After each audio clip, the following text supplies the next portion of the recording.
There's a box in your attic, or your closet, or shoved under your bed. Ah, you know the one.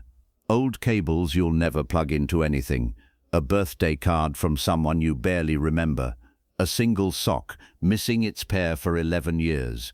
You don't need any of it. You'll probably never use it, and yet you can't throw it away.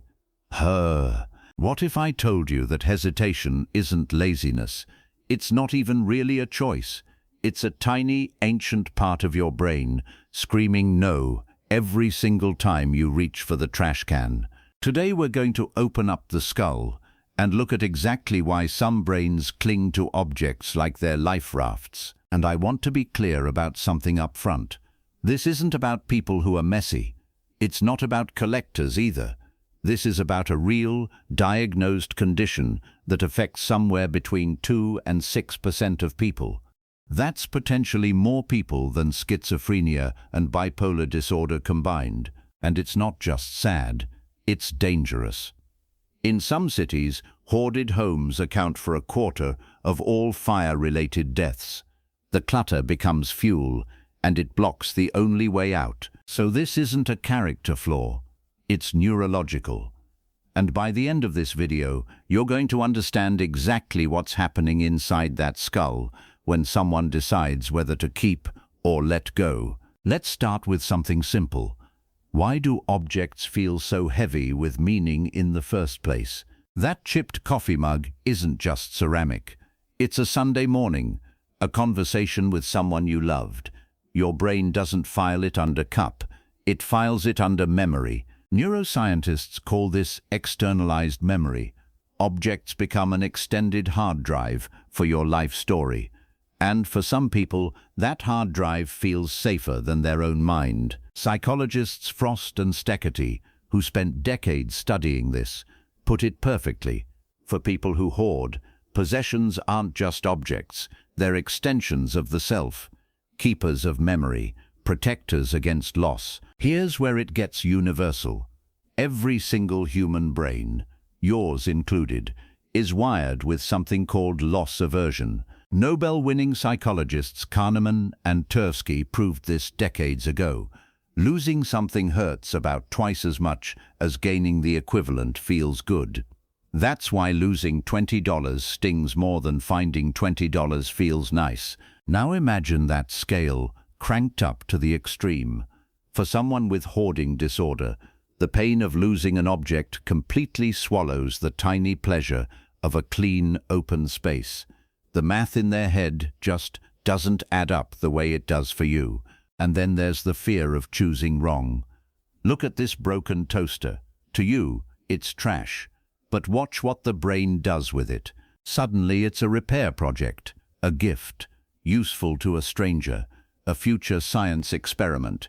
Every object explodes into a dozen possible futures, and choosing to throw it away means killing every single one of those futures at once. That's not indecision for fun. That's paralysis. And it happens hundreds of times a day, over hundreds of objects. Okay, let's actually go inside the brain and watch this play out in real time. Neuroscientist David Tolin did exactly this. He put people with hoarding disorder into an fMRI scanner and showed them their own belongings. In a typical brain, deciding to toss something follows a clean path. You see the object. It goes to your prefrontal cortex. Think of it as the brain's CEO. The CEO weighs it, decides, done. Object goes in the bin. But in the brain's Tolin scanned, that path breaks down. The prefrontal cortex, the CEO, goes quiet, almost offline, activity measurably lower than in the rest of us. But here's the part that should give you chills. While the CEO goes dark, another region lights up like a fire alarm, the anterior cingulate cortex. Its job, normally, is to detect mistakes. In someone with hoarding disorder, the moment they consider throwing something away, this region goes hyperactive.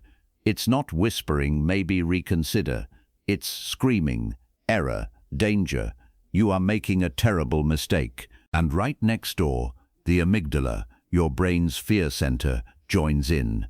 Together they flood the body with the exact same physiological panic you'd feel facing a real threat. So the CEO is asleep, the alarm system is blaring, and the only way to make the screaming stop is to keep the object, every single time. Let that sink in for a second. This isn't willpower. This isn't laziness. Tolin's scans proved it, in black and white, in brain activity you can literally point to on an image.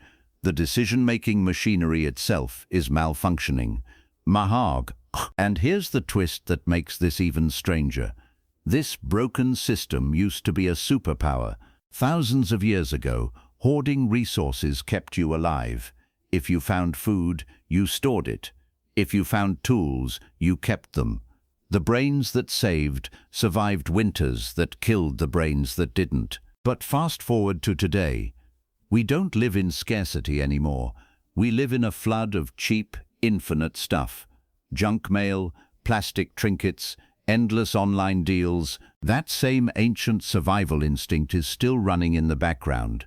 Except now, it's firing off for a broken toaster or a coupon that expired 3 years ago. The brain doesn't know the difference between a spear and a plastic fork. It's not broken by accident.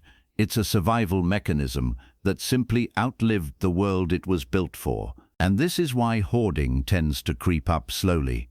It often starts as early as adolescence, but doesn't become truly disabling until someone's 30s, and it just keeps growing. About 75% of people with hoarding disorder are also fighting something else: depression, anxiety, often both. The clutter isn't the whole story.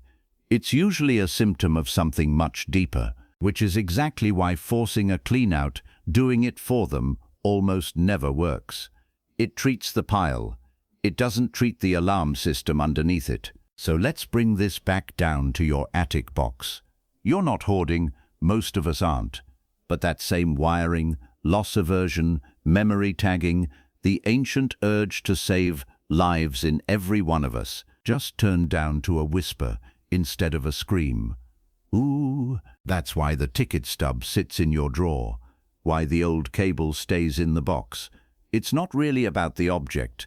It's about what your brain has quietly decided the object means. For most of us, that question gets answered in half a second.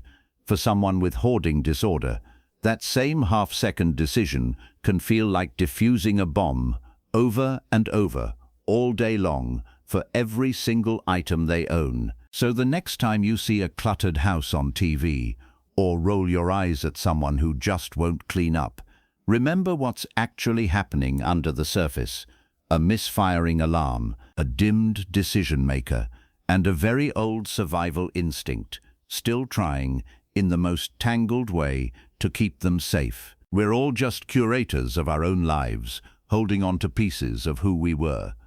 Some of us just have a much harder time deciding when the exhibit is over. Oh.